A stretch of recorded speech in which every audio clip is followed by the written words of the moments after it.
I'm not going to lie. I'm really excited about this one. Every interview is a pleasure, and I've had so many big names on this show, guys that I never would have imagined that I would have been able to have spoken with in a million years. But I got to tell you, this one is right at the top of the top for me because the man I'm about to welcome to the program is really a broadcasting icon. I consider him to be the greatest of all time at ESPN. He's the GOAT of Bristol in my book. A finer broadcast journalist you will not find in sports or anywhere else. It is my great pleasure to welcome to the program one of my heroes, Bob Lee. Bob, at last we're face to face. We have DM'd through the years. You know what I think about you had the bet until my Twitter feed got corrupted and I ran out, and everybody who helped me at Twitter got fired. So I'm in. I told you were the best feed on Twitter, and you could be having a crappy day in the middle of the newsroom, and one of your tweets would come by. That's good. Just you're a comfort food, you sweet bastard.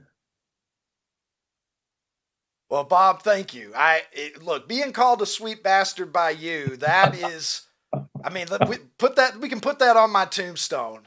Here lies a sweet bastard, and if we can put Bob Lee down in the corner and attribute that to you, what more could I ask for? Bob, I mean, I've been such a fan for so long, going all the way back to the beginning when we got ESPN, when we got cable. And I can't remember if it was 81 or 82 in Horse Cave, Kentucky. ESPN, I was like 11, 12 years old, and sports were everything to me. And, I mean, there were days where, I mean, I would just leave the TV. The TV probably stayed on ESPN for 24, 48 hours at a time on many occasions. I wasn't much older, by the way. You weren't. In fact, do we have the tweet, Tim? Throw me the skee ball tweet if you guys have it here, because I do. Take a look at this. I don't know if you've ever seen this one or not. This is an old one. I said that Bob Lee celebrated his 12th birthday by anchoring SportsCenter, and then broke a story about skee ball corruption at Chuck E. Cheese. Look at that baby-faced youngster there. I was hired at 24, but I looked like I was 16. Skee ball. A lot of corruption, but as a kid who met his wife at the Jersey Shore, I grew up in North Jersey, but you go down the shore for your summers. Skee ball, man, that's where it's at. And I got granddaughters who are good at it, rolling that ball up there. So it's you gotta know what you're doing with skee ball. Yeah, you do. It's a staple of any Chuck E. Cheese visit. As a father of 5, I have spent more time in Chuck E. Cheese than I would care to admit. But as a dad, everybody's having fun, and then you get a few tokens for yourself and make your way over there. Bob, let's go back to the early days. You obviously started at ESPN in 79. As you said, you were, 24 years old and looked like your parents dropped you off. I did have enough for my mom to anchor, though. There you go. It's important to have that. Exactly. Look, let's go all the way back to the beginning, because every sports obsessed kid that ends up going into broadcasting journalism decides to cover sports as a career. There's a story there. When did you fall in love with sports? What made you fall in love with sports? And when did you know that it was something that you wanted to do as a vocation? Well, I was asked this question on another podcast earlier this week, and this is the truth. I was 6. My uncle was an assistant director at ABC Sports, and this is 1961. And I have a distinct memory of standing in this rickety, hastily constructed press box at the Langhorne Speedway in Langhorne, Pennsylvania, watching this reporter anchor, who it wasn't McKay, but somebody from ABC, calling this event into a mic. And the event was a demolition derby where cars, back up. Wow. The last car running wins. And I was 6. And I said, this is like the whole buzz around this. Like, it stuck with me. And I would get a chance to see the industry from the inside through my Uncle Steve a number of times growing up. And by the time I got to, the high school, I was, student newspaper, this and that, working on well, I guess the statute of limitations has run out. It was an illegal pirate radio station broadcasting games and just running them back and playing them back. But yeah, and by the time I got to college at Seton Hall University, the only school I had applied to because of the radio station, I kind of knew what I wanted to do. Who were your heroes in those early days in terms of both athletes that, captured your imagination, but who were the guys that you looked to kind of model yourself after in those early days as a broadcaster? As a person, the hero would be number one, my dad. But as a broadcaster, but as a fan, I have this distinct recollection in the late '60s. The Yankees were crap, so getting good seats not a problem. And my dad knew somebody who knew somebody, and there we are, 3 seats behind the Yankee dugout in 1966 or '67, and they were just absolute, as the Brits would say, shite at that point. And he didn't play that day, but he came out to pinch hit in the 8th inning, and I'm sitting 6 feet behind this. To the day I die, I'll remember the pinstripes and the number 7 in front of me, that broad back of Mickey Mantle, so close I could reach out and nearly touch him. Because growing up in North Jersey, before I found, well, not Jesus, but the equivalent, the New York Mets, I was a Yankee fan by default for a while, and Mantle was it. As a broadcaster, I had a chance to meet and actually take a throw during the 1994 World Cup at ABC, take a throw from Jim McKay. And what a thrill that was.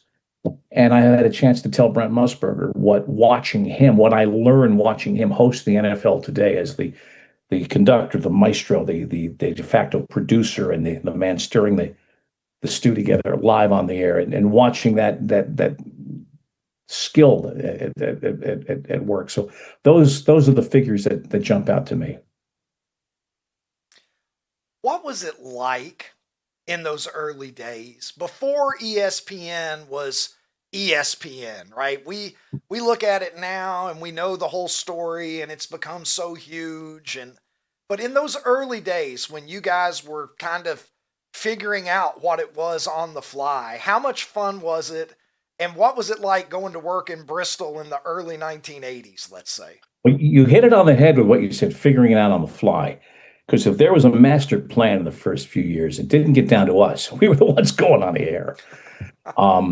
My first day, which was the 3rd day for the network, actually the 4th, was my first full day of work, Monday, September 10th, 1979, if you're scoring at home. And don't you think you ought to be? Went into work, was told, I came in the day before, I had just driven up with all my crap in my car. And they had me record the sign-off, because we signed off on weekends for the first year. We weren't 24/7 until a year in. Come on in tomorrow morning at 10. We're going to tape an NCAA highlight show, and you'll work with Cindy Malazek, and we'll get you the scripts. And okay, so I show up in the newsroom at 10. There's nobody in there. No, this is off to a good start. People wander in. We have to tape the NCAA football highlight show, which involved taking somebody else's script and dealing with that. Then come back, and then we'll do the 6 o'clock show, and then come back and we'll do the 11 o'clock Sports Center, which of course didn't go on until about 12:30. So I walked in the building, my really first full day of work at ESPN in 1979, at about 10 a.m. and left around 1:30 in the morning. And I remember waking up the next morning at the Holiday Inn in New Britain, Connecticut, where I was stashed for a couple of weeks like a federal witness protection scheme, thinking to myself, if I ask really nice, I might be able to get my old job back in Jersey. Kind of kidding, but that's in a nutshell what it was. We had shows to do. We were meeting people there was no book. There were no rules on how to do this except go on the air, stay on the air, do the highlights, whatever you can pull off the cable box in the way of highlights. We have a teletype. And George Grant, hi, I'm Bob Lee, and we're doing a show together. I'm just watching you on TV, doing something with Jim Simpson from NBC, who had been signed early on, a great sign of credibility for the network. Here's a guy who's done Olympics and Super Bowls, and here he is sitting with me on the set. We're doing something together, like, oh my gosh. And I'm 24, and I'm working with these people who you used to watch on your TV, and it could have been overwhelming, except there was so much work to do. We didn't have time to reflect on it, which I think was the the breeding ground for our great success, people say, well, when did you realize it was going to be a cultural hit and a success and your life would inflect a change and whatnot? And I honestly say it was like lava. It happened so gradually. And the key to our success was that we didn't sit around and reflect on our success because we had more work to do. And let's hire some more people. I mean, that picture you put up before the break of myself with Tommy and Chris, I think it was out there a couple of months ago as well on your feed. I mean, that just hits me because Boomer and I each turned 70 this year. That's a big number. We lost Tommy back in 1996, but we'll always be linked by that shared experience, along with dozens of people whose faces and names you're not familiar with, but with whom I make a practice of getting together with every year at least. We had a huge reunion in October, not far from the Bristol campus, put together by former employees. Over 400. We had to cap the guest list, and it was an exquisite night, 45-year anniversary of ESPN. And at this point, you don't know if you're going to see everybody together again, so you treasure those moments. Well, Bob, I mean, your career has traversed so much history, and we have seen the way that sports broadcasting and journalism is practiced change dramatically over the course of the past several decades. When you look at the sports media landscape in 2025, what is there to like? What about it concerns you? And where do you think, perhaps, if you think this, where do you think that we've lost our way a little bit compared to how you think it should be? Well, I don't want to sound like Clint Eastwood in Gran Torino. Get off my lawn. Don't want to do that necessarily. And it's real easy to sit here like some now 70-year-old coot saying, back in my day, what we did. Because I've established a Center for Sports Media at Seton Hall University, and I work with a lot of students, and I've spoken to I can't lost track of how many schools I've been privileged to ask to speak with. And the message I try to impart to students today is that, yeah, it's easy to be critical of where we're at and what we're doing. Thank you for putting that up. I appreciate that. That was a great event we had recently. But today's students and today's young professionals and today's aspirants in this field, you hold your career in your own hands. You don't have to be hired by anybody. There are so many platforms. You can create your own platform. If anybody told you 5 years ago that the leaders in the sports television space challenging ESPN would be Netflix and Amazon Prime and Google with YouTube TV, you probably said, what? So anybody who says they know what 5 years hence will be is full of it because you don't really know. What concerns me, I mean, I'd like for there to be more featuring of the good journalism that I know exists, and it does exist. But it's a race for clicks and views. And the marketplace rules. And I often ask this question of students when I speak with them and folks. When I worked at ESPN, why did we turn the lights on in the morning, unlock the doors, turn on the computers, and sit down and start? Why did we do all of this every day? And the answers would come back, well, yeah, to earn a living, yeah. Send your kids through college, yeah. To provide programming for yeah, oh, okay, fine. But the real answer, the baseline answer is we do all of this to increase value for the shareholders of the Walt Disney Company. It's a capitalist society, last I checked, unless Bernie Sanders is running through the streets with the flag at the moment. And so you got to get comfortable with that. And it's real easy, I think, for those of us in the media, especially journalists. We have this sometimes dominant diva gene where we think we're doing the Lord's work and God forbid anyone encroach on our turf. We're doing important work, but you've got to accept, especially now as you come into the field, that you've got to earn your keep. I mean, I remember in the first weeks after the pandemic hit back in March of 2020, I think I was doing Adam Schefter's podcast, and it was late in the month, and the NBA had shut down, and all the adjustments were being made by the networks with the remote broadcasts, people calling games from the studio, from their home, whatever. Before the before the pandemic hit, if I wanted to have a guest on from FaceTime or Zoom, which didn't exist at the time, but with Skype, whatever, the engineering folks rightfully would say the quality's not good enough. We can't. Well, now, of course, whatever. And at the end of March in 2020, I distinctly remember saying, once the accountants figure out how much money they have saved this month, the industry will never go back. And it's true. They really haven't. Now, you probably don't notice it on the prime games because no one's going to skimp on a Knicks Pacer game, as long as we have a camera to put on Pat McAfee. No one's going to skimp on the Super Bowl where you've got 45 cameras or so. But if you're talking volume, I mean, Ed Turner this year was criticized, rightfully or wrongfully, I'm not really sure. I got into all the circumstances. Two of their Stanley Cup games, they called off monitors. They didn't travel to the announcers to the site. That's the marketplace rules. Stock price those are the two most important words right now out there. Stock price. That drives everything else through an organization, whether you can expand, whether your show will stay on the air, whether your newsroom will stay staffed at that current level. I mean, the Washington Post just went through a whole nother offer of job reduction buyouts on the last several days. It's a challenging time, but it's opportunity to grab this and make of it what you will. I mean, with what Clay has done with OutKick, what you have done with your show. Of course, producer Tim is the power behind the throne. We all know this because I used to work with producer Tim before he had the "Don't Fly" list beard of his. But the opportunities are there. So it's easy to get discouraged. But this economy, this country, this industry wasn't built by people who saw the glasses as half empty. It's half full, and more so if you take advantage of these opportunities. But a lot rests on your shoulders as an individual.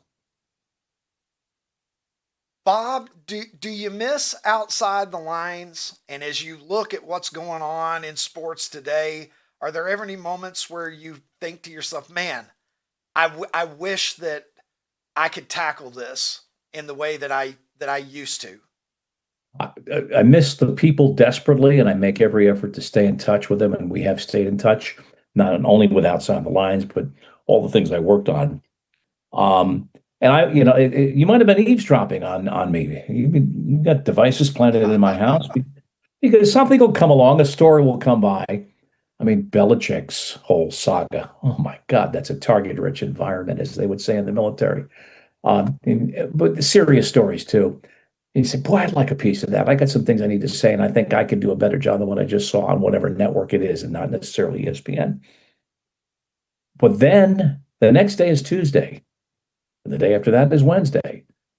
And maintaining my own interest. I mean, I want to be challenged every day I go to work, and rehashing something that doesn't have another piece of the avocado to peel away that day can feel very same after a while. So yeah, you do miss it on occasion, but you realize that you can't you can't jump in. I remember Joe Theismann telling me once when he worked with us, the former Super Bowl champion quarterback for what were then the Washington Redskins, saying if quarterbacking was just a matter of throwing the football, he could have played until he was 50.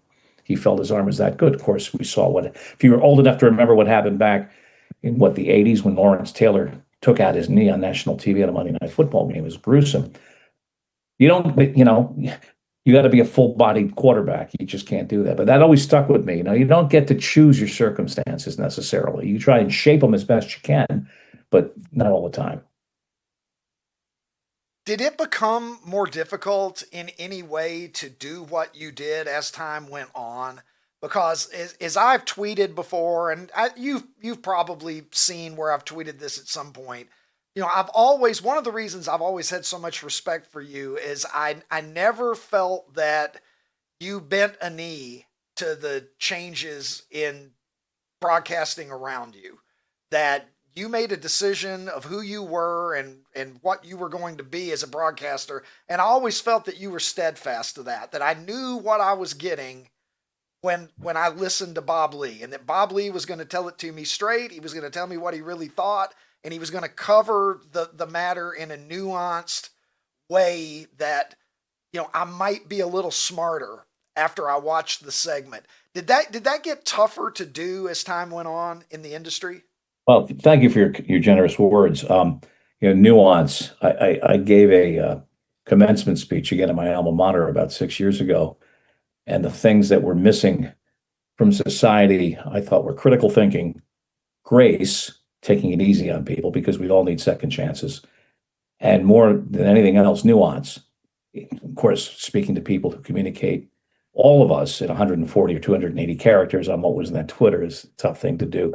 Um, Look, we had there were days on Outside the Lines when you would probably watch and say, well, is this really an OTL treatment on a topic that's OTL worthy? There would be days we had ratings pressure.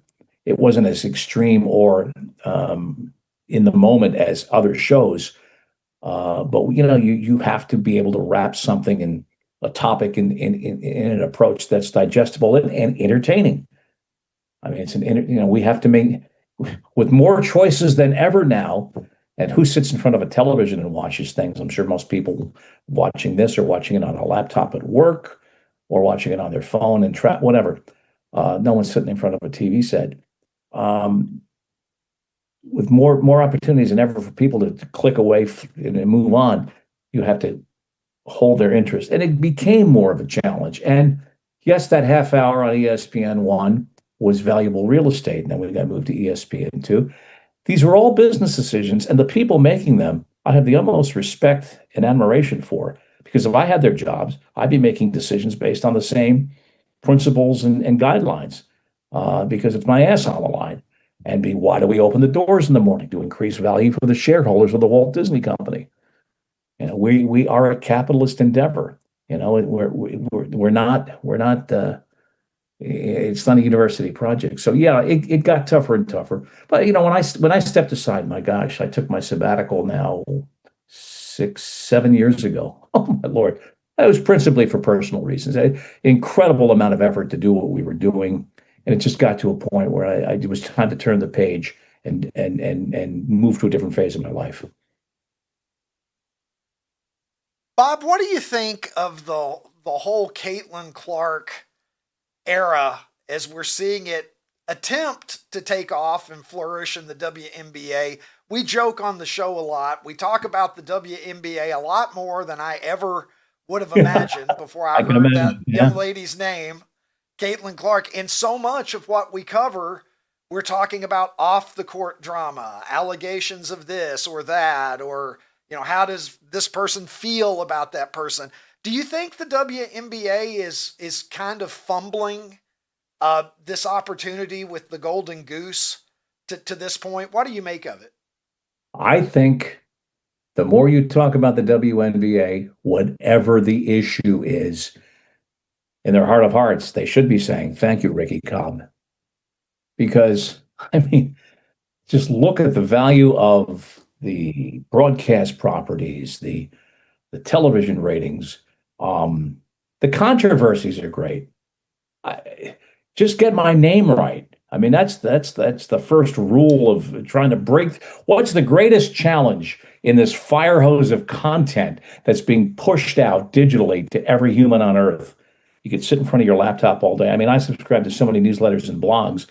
It pains me to delete some without reading them, but I got to go to sleep eventually. The point is to break through the clutter, to be the content that puts up its hand and says, pay attention to me.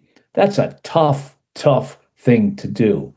And I'm not saying that the WNBA is doing anything cynically, not at all. But my point is, if there is a bit of controversy, as the Brits would say, and it can be wrapped up with a logical explanation that doesn't get too ugly. And I was listening to what you guys were talking about earlier.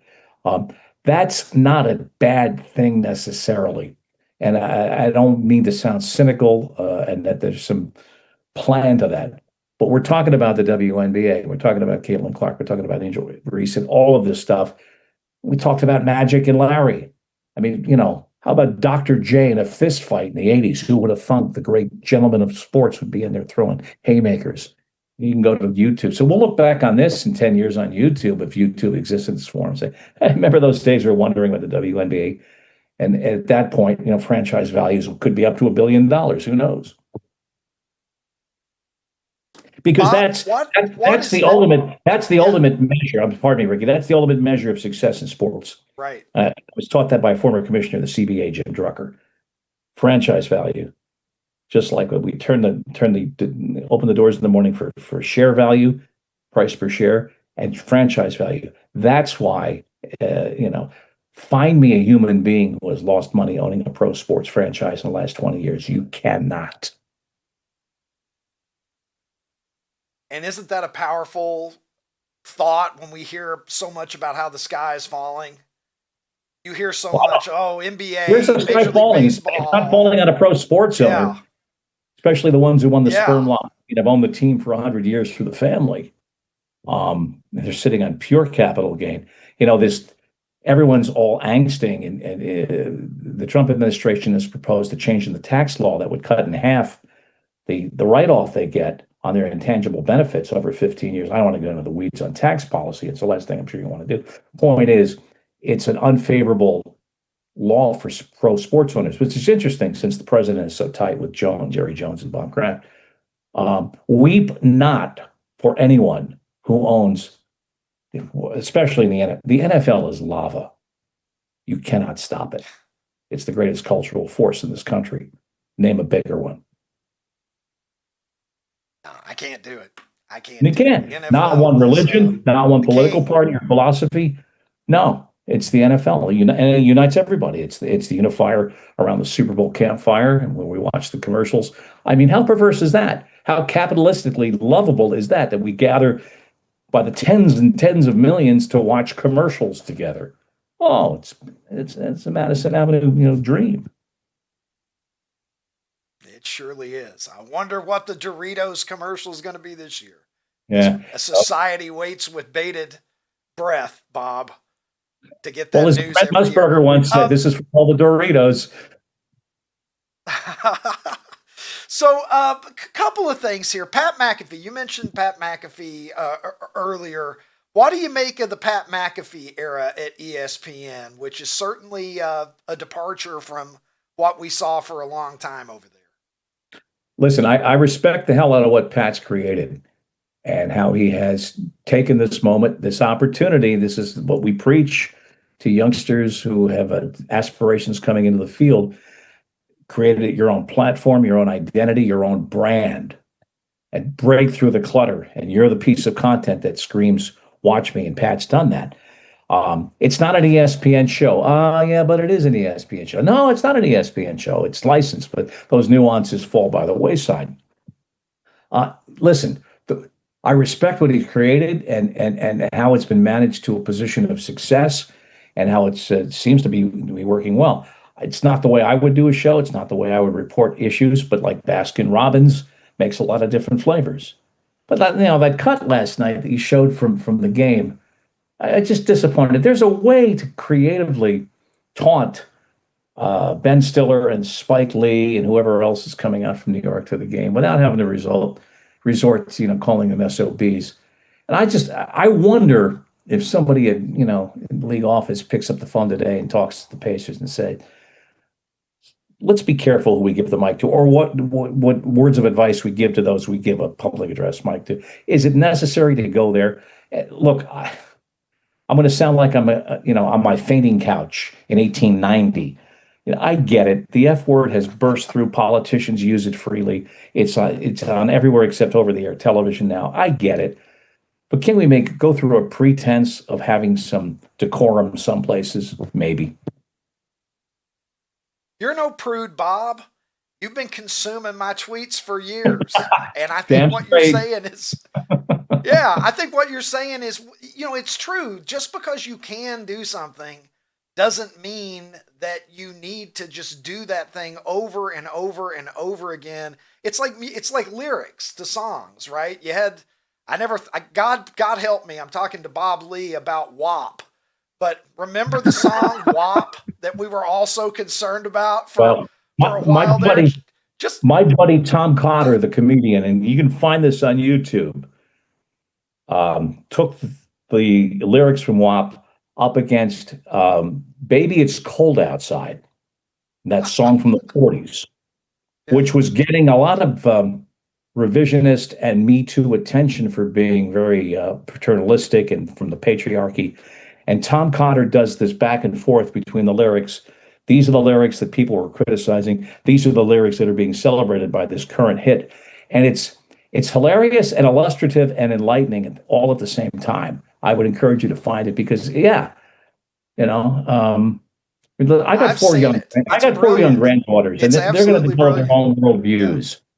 But like, I'm not going to be the one that says, "Hey, listen to that song."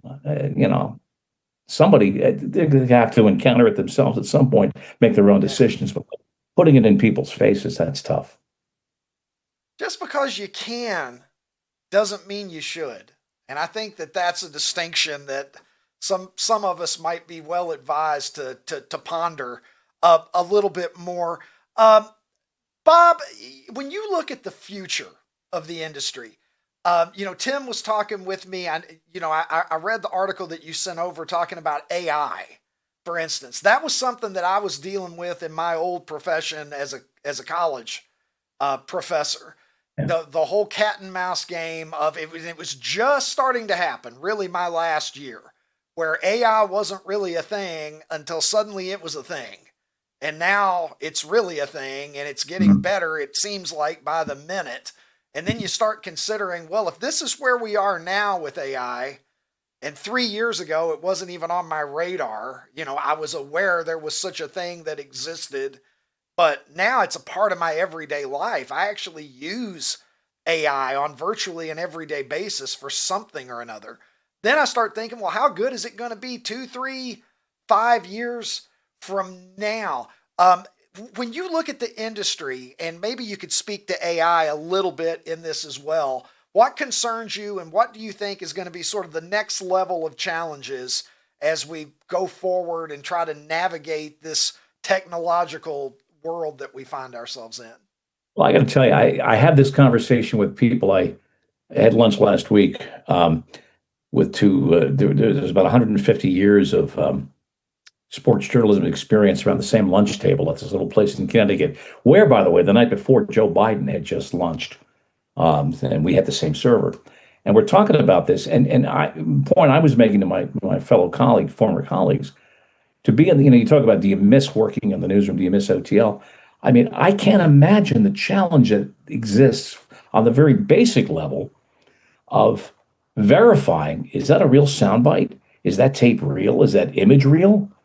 I mean, for example, when Pope Leo was elected, and by the way, Pope Leo, his name is Bob. He was raised a Catholic, born in 1955, with a degree from a big East school. Where did I go wrong? Right? He got the big chair. But I asked ChatGPT before we knew he was a White Sox fan, just for the hell of it, he said, referencing the Pope, ChatGPT, create me an image that shows the just elected Pope Leo throwing out the first pitch at a Cubs game. Took 2 minutes. It's freaking hilarious. Okay, ChatGPT, create an image for me showing Pope Leo in the bleachers at Wrigley sitting next to Ferris Bueller. Took 3 minutes. Beautiful pictures. Every day, every piece of video. I mean, I doom scroll occasionally on Facebook. Stuff comes along. How do you verify this? How do you know the efficacy of every soundbite, of every piece of B-roll? It's tough. Now, and then, all right, the next slice of that story of AI, the impact. And I just saw something on Axios this morning, what some people are saying, what AI is going to do, the white collar industry is going to wipe out entry-level jobs in the next 5 to 10 years and drive the unemployment rate in some industries up to double digits. I mean, logging tapes, cutting highlights, writing rudimentary copy, even some involved copy, all done by humans, all done by a lot of people in their first or second jobs in the industry. We may not need them in 3 years. And if I was running the company, the humane thing would be to do, let's hit the brakes on hiring, because we're not going to hire somebody we're going to have to let go in 18 months because of AI necessarily. It's a challenge all the way around for those entering the industry, for those managing the industry, and for those that are hiding under the sheets, wondering whether it's going to mean the end of humanity if they get a hold of the nuclear codes. Not to go too deep on you, Ricky. Well, there's a thought. I may need to get drunk. I know. After this episode, Bob, we could continue this over Let's cocktails over some PDRs. later. Exactly. Yeah. Yeah. Oh, and Tim's in my ear. He wants to get your thoughts on Stephen A's flirtations with the White House. What do you make of it? I consider Stephen a very good friend. He's done some huge solids for me over the years. I remember the first time I interviewed him back in 2003. It was 2003 when the entire Rush Limbaugh thing blew up at ESPN. And Stephen was still at the Inquirer, and we met that way over the bird, and we became colleagues and friends. And I got to believe, and I said this at another podcast this week, that when Stephen puts his head on his pillow at night and pulls the cover up, that he's kind of chuckling to himself as he goes off to dreamland. And God bless him, he's earned every single penny of that new contract. He's the hardest working person I know. He's got to think to himself, my God, what are they doing thinking I could be president? There's this long piece in the New York Times within the last 2 weeks. We're going to look back in 2 or 3 years at this period, the boomlet for Stephen A. Smith, and say, what were we smoking? Someone, I think, listen, anybody can be president. We raise our children with that expectation in a Norman Rockwell America. But it illustrates the extent to which celebrity is an increasing part, almost a dominant part with our current administration, of the political pie. Famous for being famous. I think it's fascinating. I think it's forced some people, maybe in the political sphere, to actually have some serious thoughts about their own intentions and qualifications and laying the groundwork for their runs at the presidency. But I'm amused by it. When I cease to be amused and become alarmed by it, and Stephen, if you see this clip, it would not alarm me if you were president. You would exercise great judgment, but that the entire infrastructure around the presidential race would allow that to happen would be interesting.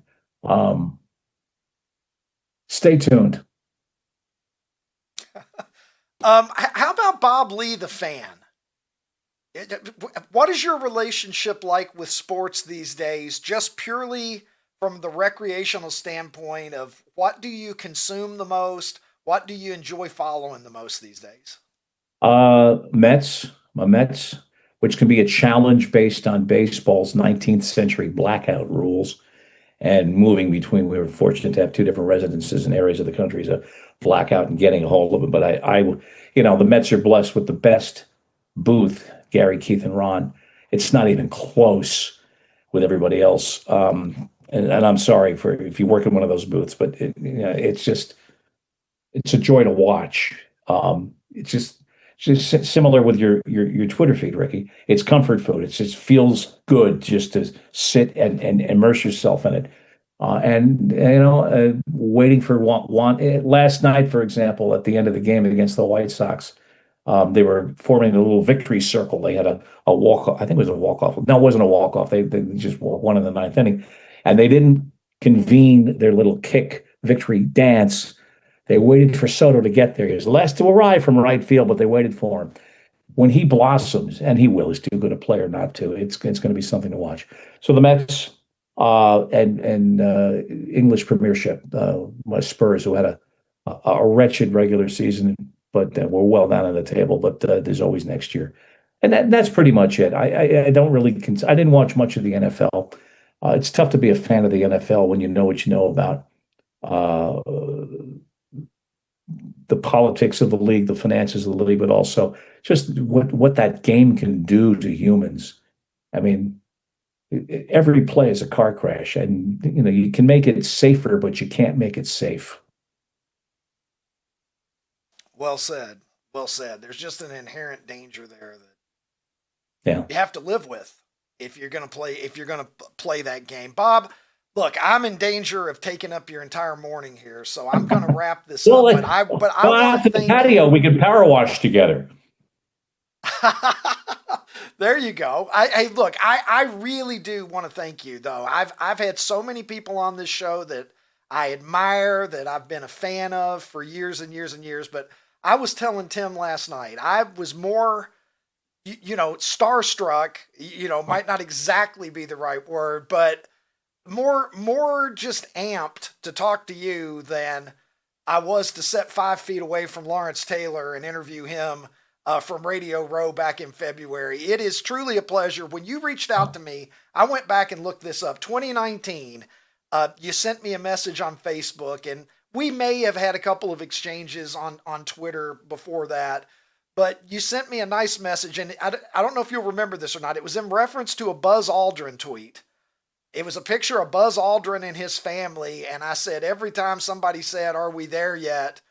Finally Buzz turned around with a steely gaze and said, "I've been to the moon, motherfucker." And you told me a story of a friend of yours who I guess knew Dick Clark or whatever, and he was privy to a comment that Buzz had made about being on the same program as Muhammad Ali. It's like, are you excited to be here with Muhammad Ali? And Buzz was maybe not as impressed. I've been to the effing moon. And by the way, Buzz grew up right in the town right next to ours in New Jersey. He grew up in Montclair. I grew up in Bloomfield. The year he landed on the moon, my dad sang in a barbershop chorus that was based in Montclair. In October of 1969, the moon landing was July 20th, 1969. Remember that, it's my wife's birthday. But they had a special guest at the end of the October show in Montclair come out. Here is Colonel Aldrin. Place went nuts. You have to remember the time and place we had landed on the moon. Neil Armstrong and Buzz Aldrin, Michael Collins up in Apollo 11. And they sang God Bless America. And he went through and he shook. My dad got to shake Colonel Aldrin's hand. And Buzz is still with us. He talk about people who chart their own course. Yeah. He does. He's got a young wife, too. Have you seen his wife's got a he does, he yes. Younger than he does, yeah. He's got a bigger age difference than Belichick, I think. So Buzz is this guy really is a legend. How did we do like the better part of like 45 minutes and not spend 5 minutes on Bill? But God bless him. God bless him. I'm in my 70s, so like, all right. Well, I look across my wife. I said, "It's a game plan here." What's going on? Has Bill lost his mind? We've still got 60 seconds for this. Has Bill lost his mind? This does not seem like the Bill Belichick that I have known in public life. When you get to your 70s, that won't be the question you ask yourself. Oh, there you go. All right. Well, look, I will say this, Bob. There have been a lot of popes. Yes, you fellow Big East grad and all of that. There have been a lot of popes, but there's only one Bob Lee. And it truly, truly is an honor, sir, to have you on. Everything that your career has meant to me, and I know that there are others just like me out there who cut their teeth watching you and have so much respect for everything that you've done. I consider you the greatest of all time at ESPN, and that is with full awareness of just how many incredibly talented people have worked there. I'm humbled by your kind words. Thank you. And thank you for what the fun and joy you have. I hope you understand how many people circulate, tweet, text, exchange, and revel in what your feed has done, because it brings us back to, if not our childhood, to our young adulthood. And like, it's a feel good moment. And there are days you need a bunch of them, and you've provided so many, Ricky. Well, thank you, Bob. Coming from you, coming from anyone, those are tremendous words. Coming from you, it's everything. I'll leave you with this. I told Tim last night when I found out that you enjoyed the feed, when you told me that you enjoyed it, you told me you thought it was the best account on Twitter. I remember thinking to myself, if Bob Lee likes it, I'm doing something worthwhile. And so that has kind of been a little bit of a North Star, because if Bob gets it and Bob likes it, maybe I'm doing something that's worthwhile. So, Bob, thank you. It's a pleasure. I hope that sometime we'll get a chance to sit down in person over a beverage or two and continue the conversation. I'd love to try and do it. I'd love to come back any point. So just wake up producer Tim occasionally. He'll nudge him a little bit there. All right. All right. Yeah, we'll try to keep him in line. Thank you, Bob.